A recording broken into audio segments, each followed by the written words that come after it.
अच्छा, इस मिट्टी के स्वास्थ्य को लेकर, मिट्टी के उसका जो गठन और उसका जो देखभाल है, उसको लेकर काफ़ी अब चिंता व्यक्त की जाने लगी है। तो अचानक हम मिट्टी के प्रति इतने सजग क्यों हो गए? इलेक्टोरल रिफॉर्म्स यानी जो निर्वाचन प्रक्रिया है उसमें सुधार, इसके इसके बारे में आप क्या समझते हैं? रशिया अभी इंडिया में विजिट करके गए 4-5 तारीख को। करना बड़ा है और अमेरिका वेस्टर्न पार्टनर्स के बीच में, तो इंडिया कैसे उसको अचीव कर पा रहा है? आपने पढ़ी है, जरा बताइए, जो ओशंस होते हैं, समुद्र, उनको कितनी लेयर्स में नॉर्मली बांटा जाता है?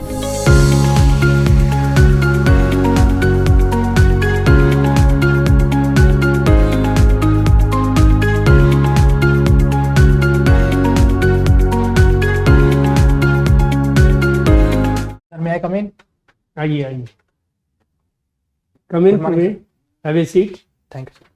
And we welcome you. Thank you. You can open your buttons, be comfortable on the chair, and we'll suggest that you have eye contact with the member who is asking you the questions. Okay. Now tell us about yourself. Sir, मेरा नाम परवीन रत्नू है. मैं राजस्थान के जैसलमेर से हूँ. मैंने अपनी आरंभिक शिक्षा जैसलमेर से ही की है और मैंने graduation university of Maharaja college Jaipur से BSc pass course physics, math और ज्योग्राफी सब्जेक्ट साथ में किया है. और मेरा सर ये सेकेंड अटेम्प्ट है और पहला इंटरव्यू. ये आपने फिजिक्स, केमिस्ट्री, मैथ्स या ज्योग्राफी, इनमें से कोई सब्जेक्ट नहीं लिया? हिंदी लिटरेचर लिया आपने? जी सर. सर, मैं ग्रेजुएशन के साथ में पैरेलल ही हिंदी लिटरेचर पढ़ता था और मेरा सर हिंदी मीडियम था तो हिंदी मेरे लिए इजी था. त्रिपाठी जी, आपका ऑप्शनल हिस्ट्री है ना? Sorry sir, Hindi literature. ठीक है, तो हिंदी साहित्य की अगर हम बात करें तो आप देखेंगे कि अनेकों काल खंडों में ये बटा हुआ है, लेकिन सबसे ज्यादा जो अभी चर्चा का विषय है या चकित करने वाला है, वो आधुनिक जो आज का जो अभी समानांतर आज के समय का जो कालखंड है, क्योंकि इसमें हिंदी में बहुत तीव्र गति से कई परिवर्तन आ रहे हैं. लेकिन जो परिवर्तन हिंदी में अभी आ रहे हैं, उसके कौन कौन से मुख्य कारक तत्व हैं?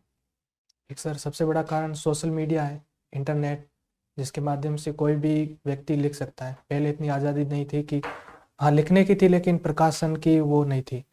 तो ये था कि कोई भी व्यक्ति सोशल मीडिया के माध्यम से या ब्लॉग के माध्यम से लिख सकता है. और दूसरी सर सबसे बड़ा कारण है कि ग्लोबलाइजेशन बढ़ा है.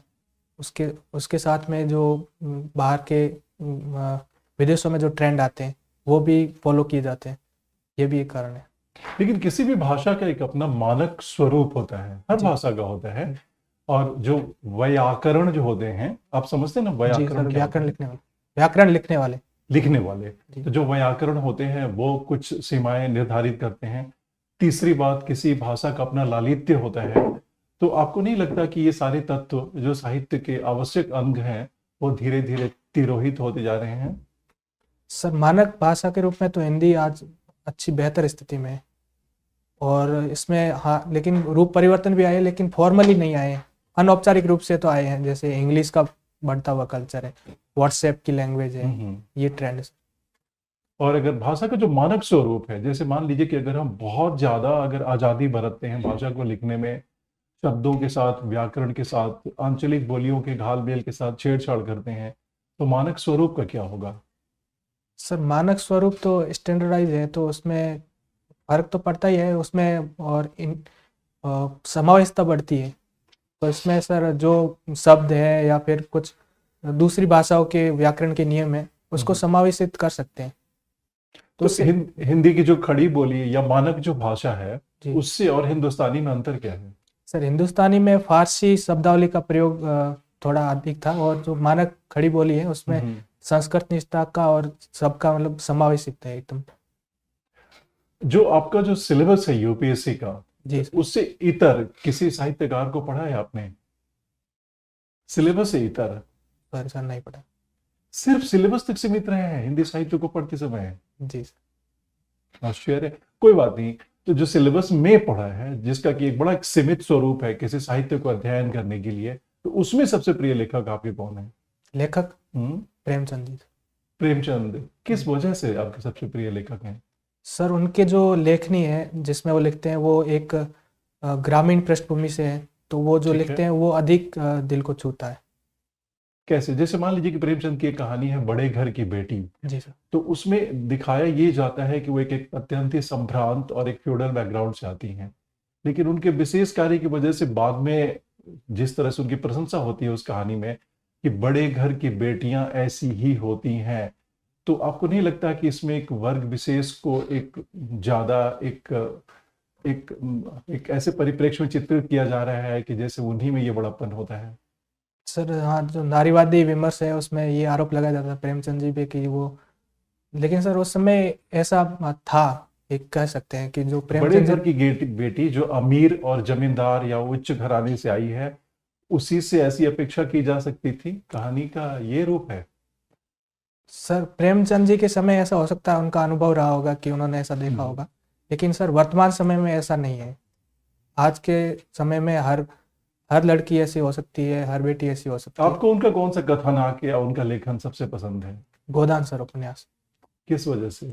सर वहाँ पे जो किसानों की दुर्दशा दिखाई गई है, तो किसानों के प्रति जो संवेदना जगती है वो सर दिल छूने वाली।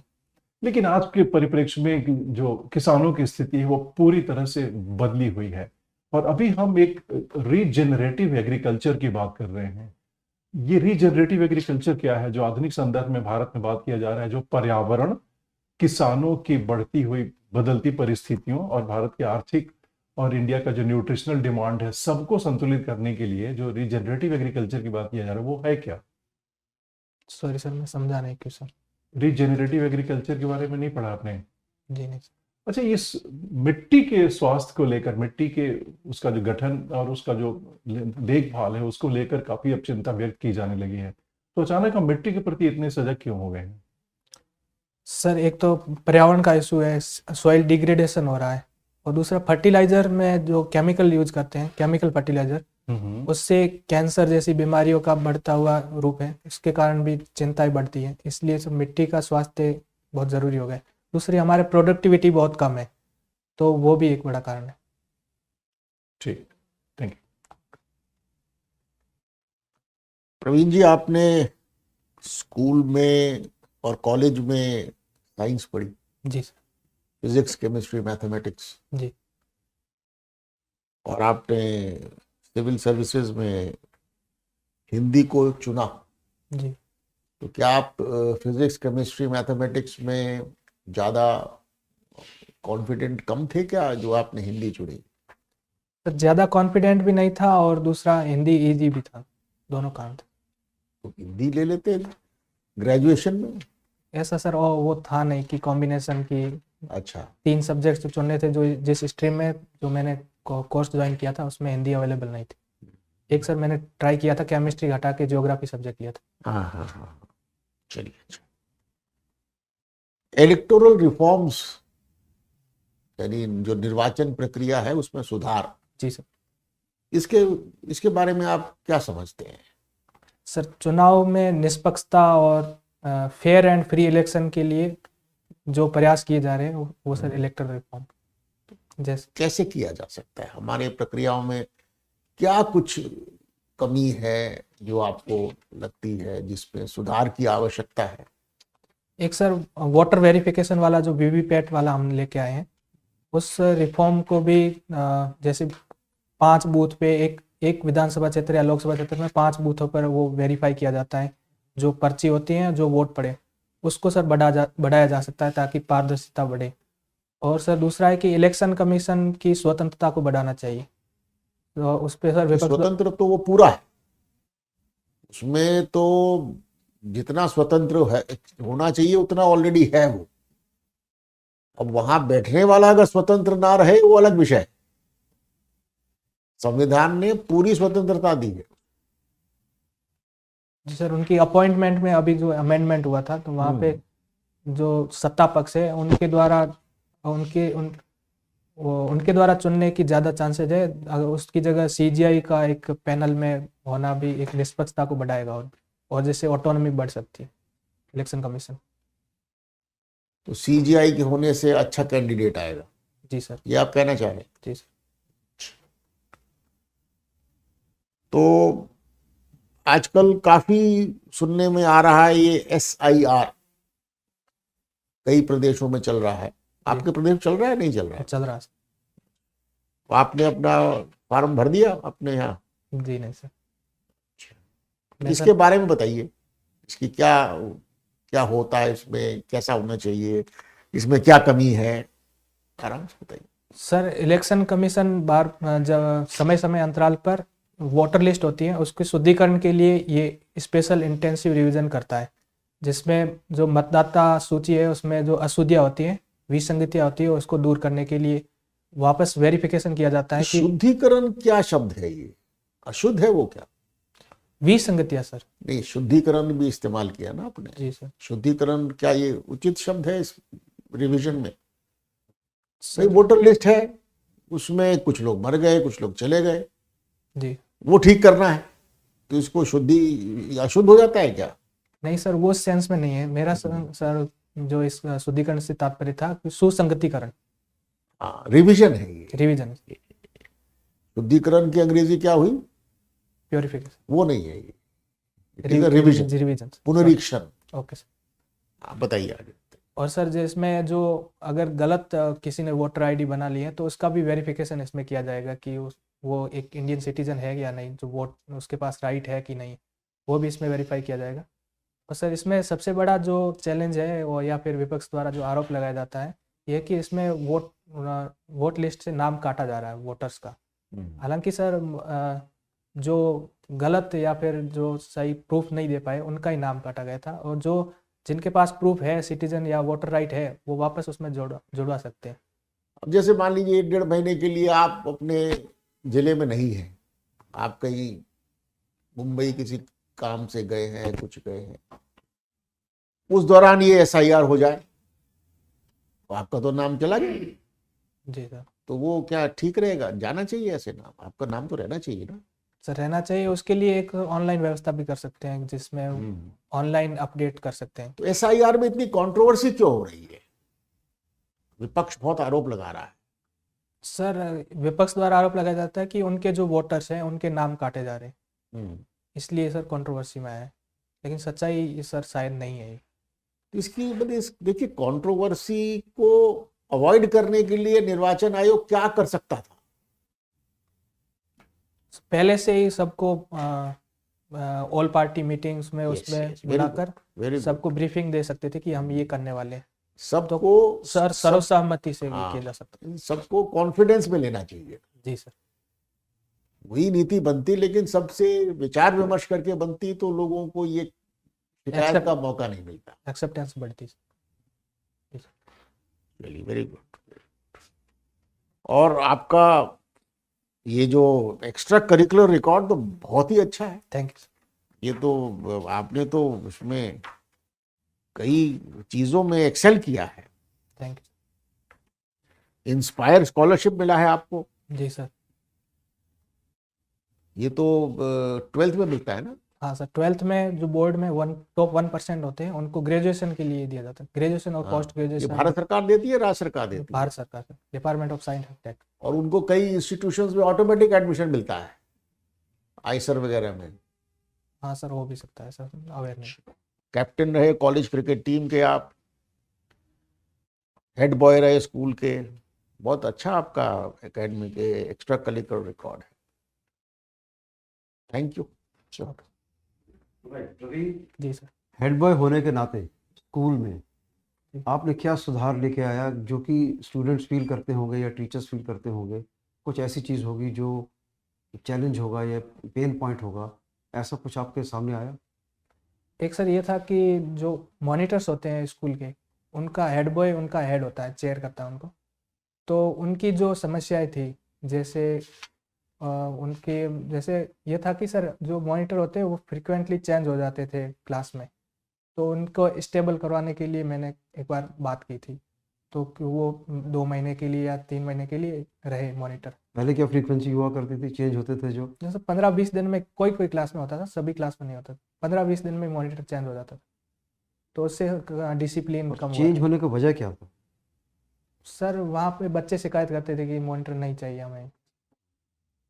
तो उसकी भी वजह होगी, ये उसकी भी मॉनिटर नहीं चाहिए, क्यों नहीं चाहिए? अगर एक अच्छा मॉनिटर है तो क्यों हटाना चाहेंगे लोग? सर क्या उसका दिक्कत आ रही थी? स्ट्रिक्टनेस या फिर शिकायत करना बच्चों में जो पसंद नहीं होता था बच्चों कि उनकी शिकायत करे तो कोई। मॉनिटर की ड्यूटीज़ क्या है?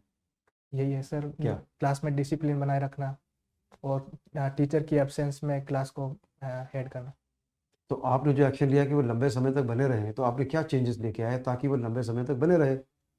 सर जो मॉनिटर अपॉइंट करते थे वो क्लास टीचर करते थे, तो उनके साथ में बातचीत की थी कि वो हटाए नहीं मॉनिटर्स को।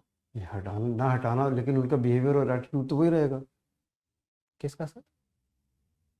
आपने उनमें क्या सुधार लेके आए कि उनकी कंपैटिबिलिटी बढ़ी या अंडरस्टैंडिंग बढ़ी between the monitor and the students? हाँ सर, उसके लिए भी किया था कि वो उनको भी समझाइश की थी, बच्चों के साथ में भी, स्टूडेंट्स के साथ में भी और मॉनिटर के साथ में भी, कि मॉनिटर मतलब इतनी ज़्यादा वो सख्ताई नहीं दिखाए, बातचीत के द्वारा या संवाद के द्वारा भी समझाइश करे कि वो ज़्यादा फ्रिक्वेंटली वो शिकायत ना करके बच्चों को समझाए कि नहीं करना चाहिए, क्यों नहीं करना चाहिए, ये चीज़ भी बात करें। तो ये आइडिया किसका था, आपका था कि टीचर्स का था? सर टीचर्स का भी सजेशन कुछ थे और मेरा भी था। राइट। अभी हाल ही में 7 दिसंबर को बहुत अच्छी एक इनाग्रेशन हुई है, 5,000 करोड़ रुपए के प्रोजेक्ट्स इनाग्रेट किए गए बड़ा रोड के द्वारा। तो उसमें से 125 प्रोजेक्ट्स का हुआ है ये, जिसमें रोड्स हैं, ब्रिजेस हैं और बाकी कुछ एसेट्स हैं। उनमें से एक है श्योक टनल, सुना है आपने? सॉरी सर, अवेयर नहीं हूँ। अच्छा चलिए, एक टनल है जो चाइना की तरफ है, बनी है अभी या बनेगी, मतलब उसमें आपको क्या एडवांटेज लगता होने वाला है? सर स्ट्रेटेजिक ट्रांसपोर्टेशन, एडवांटेज क्या होगा? सर वहाँ पे जो हमारी स्ट्रेटेजिक लोकेशन है वहाँ पे पहुँच पहुँच बढ़ जाएगी, रीच बढ़ेगी इंडिया की, और वहाँ पे ट्रांसपोर्टेशन ईजी हो जाएगा, और जो सेना की डिप्लॉयमेंट करना हो वो भी तेज़ी से की जा सकती है। ओके ऑल वेदर कनेक्टिविटी भी बढ़ सकती ओके। थोड़ा आइडिया होगा कितनी लंबी है ये टनल लगभग? है। Sorry sir, no idea, okay, no doesn't matter. Russia के मिस्टर पुतिन अभी इंडिया में विजिट करके गए 4-5 तारीख को। जी सर। तो इंडिया के लिए बैलेंस करना बड़ा मुश्किल होता है रशिया और अमेरिका और वेस्टर्न पार्टनर्स के बीच में, तो इंडिया कैसे उसको अचीव कर पा रहा है? सर इंडिया ने अपने इंटरेस्ट को फर्स्ट रखा है। अगर इंडिया के साथ में कोई अलाइन होना चाहता है तो वो इंडिया के इंटरेस्ट पर अगर वो सहमत है तो इंडिया उसके साथ में अलाइन है।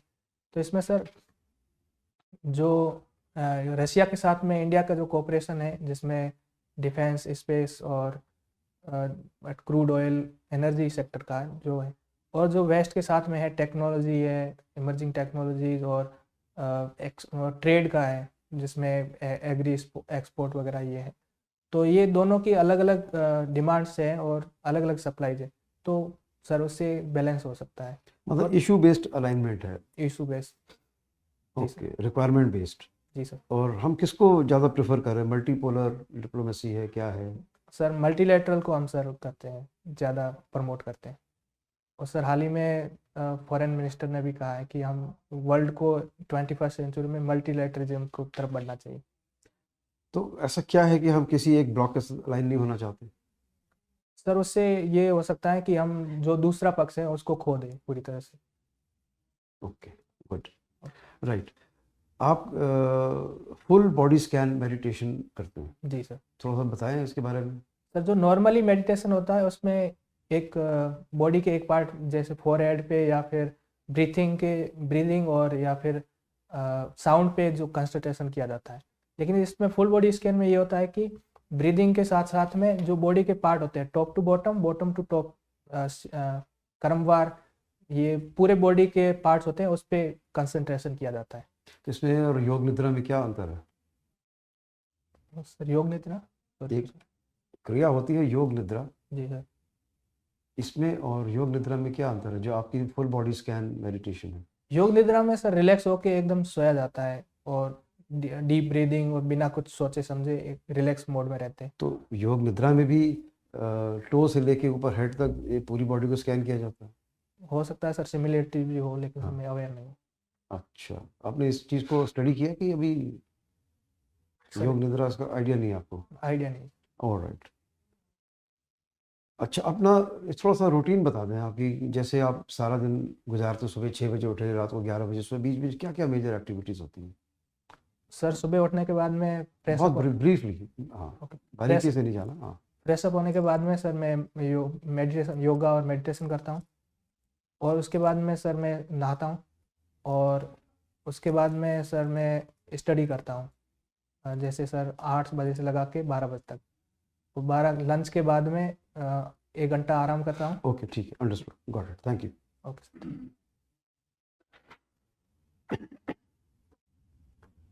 एक लेख लिखा गया है, हिंदी साहित्य का इतिहास।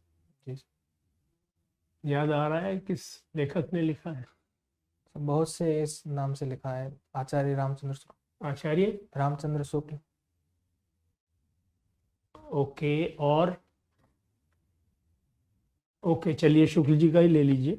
जी इसके हाइलाइट्स बताएंगे? सर, शुक्ल जी ने हिंदी शब्द सागर, जो एक विश्वकोश था नागरी पचानी सभा का, उसकी भूमिका में ये हिंदी साहित्य का इतिहास, इसके लिए भूमिका लिखी थी हिंदी शब्द सागर की। उसी को बाद में हिंदी साहित्य का इतिहास नाम से प्रकाशित किया गया था, जिसमें हिंदी नहीं, वो लिटरेचर। तो ठीक है, उसके हाइलाइट्स कुछ ध्यान है? जी सर, उसमें 4 काल में हिंदी साहित्य को बांटा गया था। और वीर गाथा काल, और भक्ति काल, रीति काल और आधुनिक काल।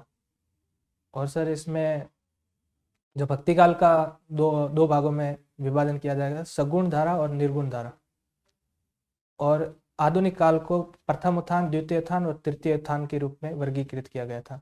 अच्छा, ओके। ये ज्योग्राफी भी आपने पढ़ी है, जरा बताइए, जो ओशंस होते हैं, समुद्र, जी सर। उनको कितनी लेयर्स में नॉर्मली बांटा जाता है? नहीं मालूम है तो बता दो। नहीं मालूम, सॉरी सर, रिकॉल नहीं कर पा रहा हूँ, पढ़ा था मैंने। पढ़ा था, ठीक। चलिए, आपका इंटरव्यू समाप्त करके हम आपको असेसमेंट आपसे शेयर करते हैं।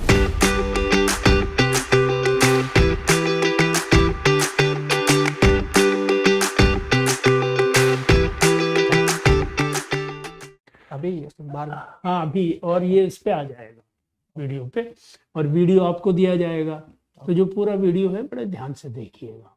जहाँ आपको लगता है कि आपने अच्छा किया, खुद असेसमेंट करके वो नोट करिएगा। जहाँ आपको लगता है अच्छा नहीं किया, उसको सुधारने की कोशिश करिएगा। दूसरे, जो आप यंग हैं, आपकी पर्सनैलिटी अच्छी है, ये तो आपके बड़े पॉजिटिव पॉइंट्स हैं, है ना। दूसरे, जो आप बोलते हैं वो थोड़ा धीरे धीरे बोलते हैं, वॉल्यूम कम। और तीसरे, चेहरे पे थोड़ा मुस्कान में कंजूसी करते हैं आप।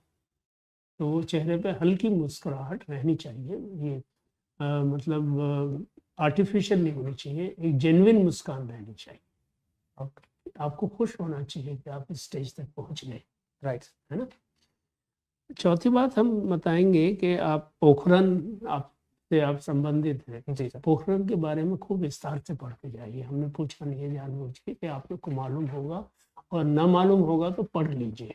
जी सर, और पढ़ा। केवल पोखरन नहीं, उसके बाद और भी एक्सप्लोशंस, इम्प्लोशंस किए गए हैं, उनके बारे में भी पढ़ के जाइए। Okay sir. आप फिजिक्स, केमिस्ट्री उसके स्टूडेंट रहे हैं, मैथ्स के, इसके बारे में पढ़ के जाइएगा। न्यूज़पेपर्स आप ध्यान से पढ़ते होंगे, और जो भी पढ़ें आप, उन इम्पोर्टेंट विषयों की बुलेट पॉइंट बना लीजिए, 1 2 3 4 5, और हर विषय को खूब ध्यान से उसका बैकग्राउंड पढ़िएगा और समझिएगा। पढ़िएगा और समझिएगा, वो बहुत ज़रूरी है, राइट, है ना। राइट। राजस्थान आपका स्टेट है, तो खूब विस्तार से राजस्थान के इतिहास के बारे में पढ़िए। बड़ा कलरफुल इतिहास रहा है राजस्थान। जी सर। ट्रेड, मारवाड़ी लोग राजस्थान से आते हैं, ट्रेड एंड बिजनेस में। ट्रेड एंड बिजनेस में होशियार हैं वो। मतलब हम तो एक बार गए थे अरुणाचल, तो उसकी वहाँ पे जो दुकान थी, उसके बॉर्डर पे, वो एक मारवाड़ी आदमी था राजस्थान से। राइट। ये जो कम्युनिटीज़ की विशेषताएं हैं, 2-4 कम्युनिटीज़ हैं, उनके बारे में पढ़ के समझ के जाइए खूब अच्छे तरह से। ओके। आपकी यहाँ इस खान स्टडी ग्रुप से क्या एक्सपेक्टेशन है? सॉरी सर, समझा नहीं। कोई ख़ास नहीं। जो आप अच्छा आप इंटरव्यू में आए हैं, क्या एक्सपेक्ट करते हैं यहाँ इस बोर्ड से या स्टडी ग्रुप से? फिर इस इंटरव्यू मॉक इंटरव्यू में आए जी, तो आप क्या एक्सपेक्ट करके आए हैं, क्या सोच के आए हैं? हाँ मतलब सर अपना असेसमेंट करवाने के लिए कि मेरी स्थिति क्या है अभी। तो आपकी स्थिति बहुत अच्छी है।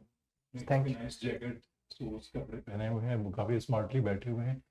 थोड़ी जीवंतता की कमी है, जिंदादिली की कमी है। वाइब्रेंसी। हाँ, जैसे होता है ना कि हम बोल रहे हैं तो अपना स्वर, भाषा, भंगिमाएं, जो भाव हैं, जो परिस्थितियां हैं प्रश्नों की, उसके हिसाब से उसको मैनेज करें, तो वो है एक सपाट सा एक्सप्रेशन रह जाता है। तो थोड़ी जीवंतता एक आवश्यक है, पहली बात। दूसरी बात यह है कि जो साहित्य की जो अवधारणा है, जो आधुनिक साहित्य की अवधारणा है, तो उसमें देखिए साहित्य कई धरातलों पे वो काम करता है कि आम जनमानस का है, यंग पीपल का अपना है, सोशल मीडिया पर अपना है, लेकिन भाषा के सौंदर्य को बनाए रखने के लिए, उसके लालित्य को बनाए रखने के लिए साहित्यिक गतिविधियां भी आवश्यक हैं, साहित्यिक कार्य भी आवश्यक हैं। तो ये संतुलन हर भाषा में चलता है, हिंदी भाषा में भी होना चाहिए। तो इस प्रश्न की तरफ आपको तथ्य उठाना चाहिए था कि नहीं, आज आधुनिक लेखक ऐसे लेखन कर रहे हैं जो किस तरह से समाज एक दर्पण है, साहित्य दर्पण है समाज का वो। तो इसके बारे में थोड़ा सा सिर्फ सीमित मत रखिए अपने आप को सिलेबस तक ही। आपने खुद ही कहा कि सिलेबस के अतिरिक्त हमने कुछ पढ़ा ही नहीं है, ऐसा वहां मत बोलिएगा, ठीक है? बड़ा अजीब सा लगता है, क्योंकि एकदम लगता है जैसे कि व्यापारिक बुद्धि है पढ़ाई के प्रति लेकर। बाकी सब ठीक है। रिजेनरेटिव एग्रीकल्चर नहीं जानना थोड़ा अटपटा सा लगा तो पढ़ लीजिएगा, कृषि प्रधान राज्य है आपका, तो इसके बारे में पढ़ लीजिएगा। लेकिन बस एक जो जरूरी चीज है वो जीवंतता, उस पर थोड़ा सा काम और, बिल्कुल। ठीक है ना? All the best. देखिए, आप अच्छी पर्सनैलिटी है आपकी, जैसे थोड़ा सा एनर्जी लेवल जो होता है ना, जी, लगना चाहिए बात करने में, थोड़े कम ही है। वाइब्रेंट आप हो जाएंगे, उसमें कोई दिक्कत वाली बात नहीं है, इसमें कोई मुश्किल नहीं है, बहुत आसान है। इसलिए थोड़ा जीवित जैसे बताया ना, थोड़े लगना चाहिए एनर्जी लेवल है। इसका सर कारण ये है कि 4-5 साल से पिछले लाइब्रेरी में रहना, तो उससे वो बोलना वो सब बंद ही हो गया थोड़ा था। खुश नजर आइए लोगों को, ओके। बिल्कुल चुपचाप मायूस से मत बन के बैठिए। इस चीज का भी अभ्यास कर डालिए थोड़ा। जिंदगी का थोड़ा आनंद ले रहे हैं, थोड़े जिंदगी से आप, you are happy with your life and your career so far, you should be slightly looking happy, okay. ठीक है? बाकी आपका रिकॉर्ड बहुत अच्छा है, जवाब भी आपने काफी अच्छे दिए हैं। हिंदी साहित्य के बारे में हमारे विशेषज्ञ हैं त्रिपाठी जी, इन्होंने आपको बताया है। और राजस्थान के बारे में जरूर आपसे अच्छे खासे प्रश्न पूछे जाएंगे, सर मैं जो भी तैयार। बर्निंग टॉपिक्स हैं राजस्थान में। पर्यटन है आपका, इलेक्शन होते हैं, जैसे सर ने बताया, मतलब वहाँ की कम्युनिटीज़ के जी जो सर। एक्टिविटीज़ हैं, हिस्ट्री बहुत अच्छी है राजस्थान की बड़ी, उस पर भी थोड़ा तवज्जो दीजिए। बाकी आपका ठीक है, थोड़ी छोटी छोटी बातें हैं, उससे आपका अच्छा रहेगा। Okay sir, thank you. Praveen, ji you've sir, done well. Thank you. You've shown a great deal of confidence thank you. and well attired and stress free बैठे हैं आप आराम से, कोई स्ट्रेस नहीं दिखाई दी। और एक छोटी मोटी बात बताना चाहूँगा कि एक तो न्यूज़पेपर को जरूर पढ़ें आप, ओके। खास तौर पे जैसे सर हमेशा बताते हैं कि पिछले हफ्ते का तो पढ़ा ही होना चाहिए पूरा। अब ये जो मैंने आपसे पूछा था BRO प्रोजेक्ट, बहुत इंपॉर्टेंट प्रोजेक्ट है, उसके बारे में रक्षा थोड़ा, मंत्री जी ने इनोग्रेट किया था, बस उतना ही पता था मुझे। हाँ, तो क्या क्या है उसमें थोड़ा सा डिटेल एक सरसरी निगाह से होना चाहिए। ओके। और सर ने भी बताया कि बुलेट पॉइंट पे नोट भी बनाइए, तब याद रहता है। ओके सर, बिल्कुल ये कर। हाँ, क्योंकि आप IAS की तैयारी कर रहे हैं, एक जानकारी ऐसी कि हाँ इनॉग्रेट हुआ, इतना Right. काफ़ी नहीं है। राइट। ओके, उसका स्ट्रेटेजिक इम्पोर्टेंस क्या है, कई चीज़ों का बहुत स्ट्रेटेजिक इम्पोर्टेंस है, वो जानना जरूरी है। और थोड़े से फैक्ट्स एंड फिगर्स अगर आप याद कर सकते तो अच्छा है। देन जब आप जाएंगे तो शूज़ हमेशा गंदे हुआ करते हैं, चले इधर उधर, तो कपड़ा रखिए कहीं पे सैचल में या कहीं भी, ताकि आके आने से पहले कपड़ा एक मारना है। ओके। उससे लगता है कि आप कितना सेल्फ प्राइड आप महसूस करते हैं। और ब्लैक टाई को अवॉइड कर दीजिए, ओके सर। और किस कलर की ले सकते हैं? ब्लू पहन लीजिए, okay. Dark blue, navy blue. अच्छा, जब भी कभी कोई चीज़ याद नहीं आ रही हो, जैसे आप बोलते हैं, तो sir I had studied it but I am not able to recall now. हर चीज़ हमेशा कॉन्फिडेंस के साथ में बोल सकते बोलिए, घबराइए मत, कॉन्फिडेंस को बरकरार रखते हुए बोलिए, sir I had studied this in my school but presently I am not able to recall, no problem. Okay. योग निद्रा और फुल बॉडी स्कैन मेडिटेशन के अंदर देख लीजिए कि क्या क्या डिफरेंसेस हैं, दोनों को स्टडी कर लीजिए थोड़ा सा, क्योंकि आपने ये टॉपिक बड़ा इंटरेस्टिंग चुना हुआ है, तो कहीं ना कोई पूछ सकता है, ओके। जानकारी होना ठीक रहता है। Okay, thank you. Thank you आप क्या पूछना चाहेंगे? क्या पूछेंगे? सर। कुछ पूछना चाहते हैं? कुछ खास तो नहीं है सर, ये। Okay. Let's wish you all the best. Thank Good luck. You sir.